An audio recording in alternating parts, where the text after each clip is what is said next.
Sup guys, it's Alex here and welcome to another edition of the Bracketology update. I know last time we did this video I said I wasn't going to miss a week, and of course I missed last week, but things happen. We are back here finally here on December 15th, about a half a month away from conference basketball season starting back up. But we are here. We have a couple non-conference matchups to get to. Really over the next couple of days, we have some big matchups in college basketball. Tonight, we have UConn and Gonzaga. That is going to be huge. And tomorrow, we have maybe the game of the year, potentially, Arizona and Purdue. That is going to be a tremendous game. Number 1, Arizona. Number 3, Purdue, at least in the AP poll. We'll also have my Kentucky Wildcats against North Carolina, reigniting that rivalry. We'll have some other games like Kansas and Indiana, two very historic programs there. We'll have Alabama and Creighton, some rising schools there. We also have like Baylor, Michigan State. Michigan State, while they're unranked right now, they were the number 4 team to start off the season, if I remember correctly. But they are playing their way kind of out of the tournament at this point. We'll go ahead and take a look here at the bubble. Speaking of, last 4 byes are Mississippi State, Utah, Providence, and South Carolina. Last 4 in, New Mexico, Cincinnati finally playing their way back in, Washington, and Butler. And then the first 4 out, Oregon, Indiana State right there as an at-large team. If usually Indiana State would only get in as the automatic qualifier, but right now they're the second team out of the tournament as an at-large. That is pretty crazy. And then we have UCLA and Nevada. And then the next 4 out are Washington State, USC, TCU, and Virginia Tech. So the past couple of weeks have been pretty crazy in college basketball. We've had some crazy upsets, some crazy games. Heck, just look at Northwestern, for example. 2 weeks ago maybe? I think that they beat Purdue, number 1 Purdue.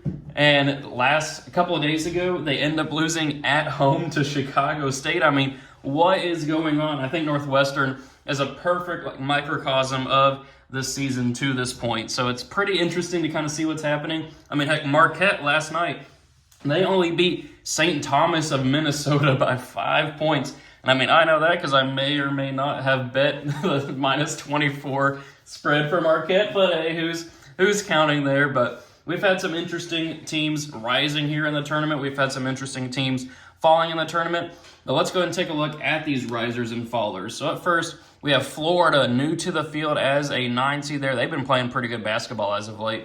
Auburn up to a 5. Oh, I should mention this too. I had a freaking parlay last weekend. I think it was last weekend. To where I would have won $700 off like a $10 bet. But freaking Auburn, who had lost to Appalachian State at home on a Sunday, I just needed them to beat Indiana by less than 16. I had Indiana plus 15.5. But of course, they somehow beat Indiana by like 30. And that was like the last of my 10 legs on that parlay. I hit all the other ones because, of course, that's how college basketball and just betting in general works. But that's just some sour grapes. Grand Canyon up to a 12 as the automatic qualifier. They are one of the fun teams in college basketball to watch right now. Washington and Butler. Washington new to the field. Butler down to an 11. Gonzaga down to a 3. Vermont down to a 14. Ohio State down to a 7. Mississippi State down to a 10. Creighton up to a 2 line, though I do think this was before their double-digit loss to UNLV, because I think this bracketology was as of the 12th. So I think in the next bracketology, there'll probably be a 3 or a 4. Over here in the Midwest region, we got Villanova up to an 8. Looks like they're starting to right that ship a little bit. Iowa State up to a 9. Virginia up to a 5. Oklahoma up to a 4. Memphis up to a 6. A lot of risers here. Dayton up to an 11. Texas A&M down to a 7. And Utah new to the field as the 10. And if we take a look at the South Regional, Colorado up to an 8. Ole Miss new to the field as a 9. A lot of SEC teams here in this tournament. Then we have Alabama down to a 5. New Mexico new to the field. Cincinnati down to an 11. South Carolina new to the field as a 10 right there. And then over in the East Regional, we do have UConn rising now to the 1 line. We have Miami down to an 8. Kansas State up to a 9. Princeton down to a 12. They finally, I think, suffered their first loss of the season. And then we have FAU down to a 4. James Madison up to an 11. Clemson, I feel like they're one of the biggest stories of this season so far. to where they're a 3 seed right now. Were they even in the tournament in the first bracketology? They are absolutely killing it. I believe they're still undefeated right now after beating TCU last weekend. Then we have Colgate up to a 14 and San Diego State down to a 7. So as you guys know, every time I do a bracketology update, I go on the vertex42.com, download their Excel bracket, which I mean I haven't downloaded at this point, and just update for all the different teams. But if you guys kind of want to do that on your own time, that's how you do that process. You go to vertex42.com, download this bracket template, and then just put in the teams that either you want to put in there or Joe Lunardi has. But anyway, let's go ahead and get into our predictions based off of this current bracketology and how this crazy season has gone so far. We'll start up here in the top left regional and go with Arizona over Lipscomb. I'm going to go with Texas here over Florida. Is Texas really an 8 seed? But did I just skip that over? Yeah, Texas is an 8 seed. I feel like they've been falling lately. So I'm going to go with Texas there, beating Florida. Auburn, I got falling to Grand Canyon. The 12 over 5 classic update there. Bryce Drew over at Grand Canyon. He's been doing good work over there, and he got to have some upset picks. I mean, Auburn just lost to Appalachian State, so why not go with Grand Canyon pulling off the upset? Then we'll go with BYU over UC Irvine. Colorado State hanging on past the winner of Washington and Butler, which I think would be Washington.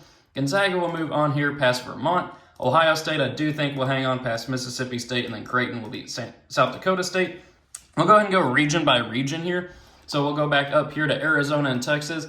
I got Arizona moving on to the Sweet 16 over Texas. Grand Canyon, I got advancing on past BYU. We got our first double-digit seed here in the Sweet 16. We got to have some upset picks going on, and why not go with one of the most fun teams in college basketball? Then we are going to go with Gonzaga beating Colorado State, and then Creighton moving on here past Ohio State. So for a spot in the Elite Eight, we do have Arizona ending Grand Canyon's Cinderella run there. And we're also going to have Gonzaga here moving on past Creighton in a slight 3-2 upset. And then for a spot in the Final Four, we are going to go with the Wildcats of Arizona. So some chalk kind of there ending up in the Final Four out of that region. But I feel like I kind of like that region there with Grand Canyon moving on to the Sweet 16. So we'll move over here to the top right. Up first is Purdue over the winner of Marist and Norfolk, which, I mean, that's no guarantee that they beat a 16 seed. I mean, they lost to one last year, Fairleigh Dickinson. Lost to 15 seed St. Peter's 2 years ago. Then Villanova and Iowa State. I feel like that's kind of a 50-50 matchup, but I'll go with the upset pick in Iowa State. Virginia and Indiana. I'm going to go with another 12 over 5 pick with Indiana over Virginia. Obviously, Indiana did just lose by 30 to Auburn, and I had Auburn losing, even though they beat Indiana there. But Virginia is just a team that scares me in the tournament. Then I'm going to go with Oklahoma beating Liberty, Memphis hanging on past Dayton, North Carolina beating Hofstra, Texas A&M holding off Utah, and then Houston moving on past Portland State. So then for a spot in the Sweet 16, we got Purdue advancing on here past Iowa State, Oklahoma hanging on there against Indiana, North Carolina beating Memphis, and then we are going to go with Houston moving on to past Texas A&M's. Actually, yeah, I'll go with Houston over Texas A&M. So we do have some chalk kind of there here in that second round of this region. But let's see what happens here as we advance on to the Elite Eight, where there will be Purdue moving on past Oklahoma. But then I am going to go with North Carolina pulling off the 3-2 upset over Houston. I think North Carolina is looking a lot better this year than they were last year. I mean, hopefully they don't look too good against Kentucky tomorrow, but that's another story.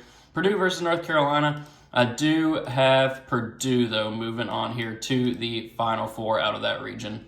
So I'm going to go to the bottom right here. We got Kansas moving on past Merrimack and Prairie View A&M. Colorado advancing on past Ole Miss. We're going to go with Alabama hanging on against Drake there. I really wanted to pick Drake, but I'm going to hang on and go with the 5-seed Alabama Crimson Tide. Illinois beating Akron. Duke hanging on past the winner of New Mexico and Cincinnati. I think would be New Mexico. Duke has not been looking too well so far this year. Tennessee moving on past McNeese State. South Carolina pulling off the 10-7 upset over Northwestern. Northwestern, I mean, they just lost to Chicago State at home, man. I mean, what the heck? And then we're going to go with Marquette over Longwood. And for a spot in the Sweet 16, I'm actually going to go with an upset pick here. I'm going with 8-seed Colorado over Kansas. Colorado had made it to like a top, I want to say they were like number 16 or 17 in the AP poll before they lost a couple of games.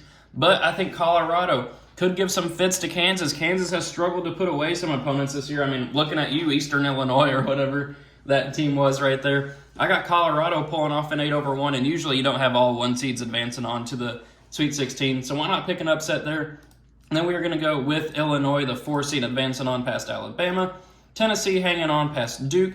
And then we are going to go with Marquette advancing on past South Carolina. So for a spot in the Sweet 6, or in the Elite 8 actually now, I am going to go with the Fighting Illini of Illinois advancing on past Colorado. Marquette moving on past Tennessee. And I believe those 2 teams played, I want to say they played in the Maui Invitational. I may be thinking of Purdue instead. But for a spot in the Final Four, 4 seed Illinois, 2 seed Marquette. I got Marquette moving on to the Final Four out of that regional. I think that team with Tyler Kolek, I think they had a letdown game last night, but I think overall that team is just one of the best teams in college basketball right now. So we have our last region over here, the bottom left. We're going to go with Connecticut moving on past Morehead State, the Golden Eagles, or I guess the regular Eagles, whatever you want to call them, representing Kentucky. Then Miami and Kansas State. Can both teams lose? Both teams have been very inconsistent this year, struggling to put away good opponents. I'm going to go with the upset there in Kansas State, but I don't see either team advancing on very far. I am going to go with Princeton here, pulling off another 12-5 upset over Wisconsin. Florida Atlantic here moving on past UNC Greensboro. Kentucky moving on past James Madison.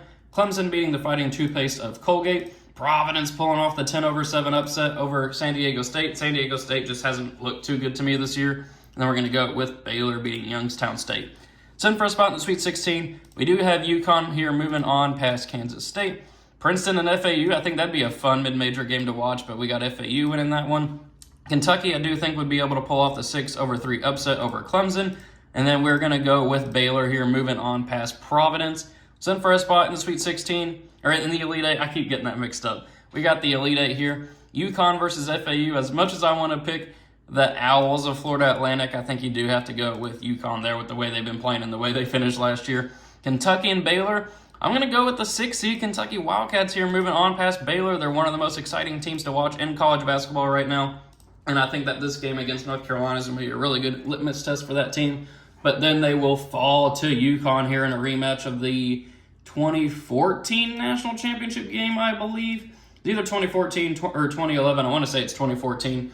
But we'll have our Final Four matchups here. It's pretty chalk. I kind of didn't really like how the bracket played out for this specific bracketology. Usually I like to have like a 4 or 5 seed in the Final Four, but just with the way that things played out this time around, didn't really like it. But at first we'll have Arizona versus UConn. I think that'd be a really fun game to watch there. I'm actually going to go with the Huskies of Connecticut, beating the number 1 team in the nation right now in Arizona. I just don't know if that team's proven yet on the national level. We'll see what happens with the Purdue game here this weekend, but maybe that'll change my opinion, but I'm going to go with UConn right now. But then we are going to go with Marquette, beating Purdue. Purdue, I just don't believe can win the national championship as of right now. I mean, maybe they will. Maybe Zeki, player of the year. We'll just see what happens there. But UConn versus Marquette. Do I have the Huskies going back-to-back, or do I have Marquette winning a national championship here? I am going to go with Marquette winning the national championship as a 2 seed there. I think this team is set up for success in the NCAA tournament. It's a really fun team to watch. We'll see what happens there. They did just beat St. Thomas and Minnesota by 5 last night, so maybe I'll be wrong, but that's just how I think things will play out with this bracketology. Thank you guys for watching. Make sure you leave your thoughts on my predictions and your own thoughts in the comment sections below. Always fun to read through those. Thank you guys for watching. Hope you enjoyed it, and I will see you all later.